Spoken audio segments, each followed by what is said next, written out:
আজকে আপনারা YONO office মানে ইউনো বরাবর বর্ডার হাট বন্ধের আবেদন দিয়েছেন। আসলে কি কি কারণে মূলত এই বর্ডার হাট বন্ধের জন্য আবেদন দিয়েছেন একটু জানতে চাচ্ছি।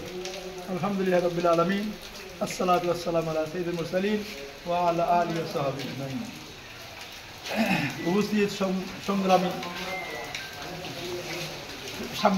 প্রিয় সাংবাদিক বন্ধুগণ, আসসালামু আলাইকুম। সেই সাথে আমাদের সাথে রয়েছেন আমাদের বর্ডার হাট বন্ধ। আমরা কয়েকদিন থেকে গুঞ্জন শুনছি আমাদের বাংলাদেশের সীমান্তবর্তী এলাকা এবং বর্ডারের ভারতের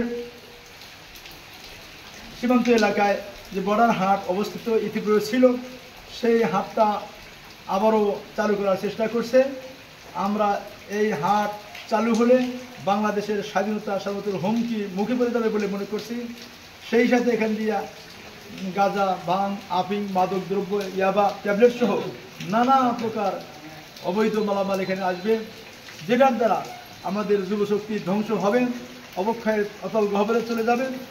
এবং সর্বোপরি গত 5ই আগস্ট যারা এই দেশে পরাজিত শক্তি হিসেবে রয়েছে, তাদের জন্য এই রাস্তা খুলে দেওয়া হলে মানেই তাদের পলানোর সুযোগ ঘটবে বেশি করে।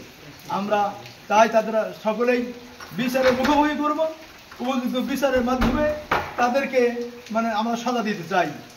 সেজন্য আমরা ইউনো সাহেবের বরাবর গেছিলাম, স্মারকলিপি দিলাম, বললাম আপনি আমাদের উপজেলার অভিভাবক, আপনার যতদূর সাধ্য রয়েছে আপনি আপনার পক্ষ থেকে প্রচেষ্টা করুন।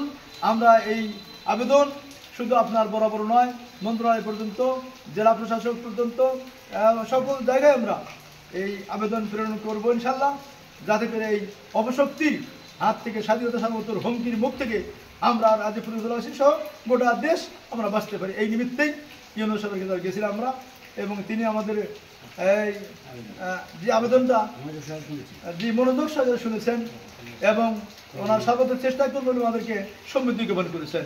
এই জন্য আমরা ইউনো সাহেবকে ধন্যবাদ জ্ঞাপন করে চলে আসলাম।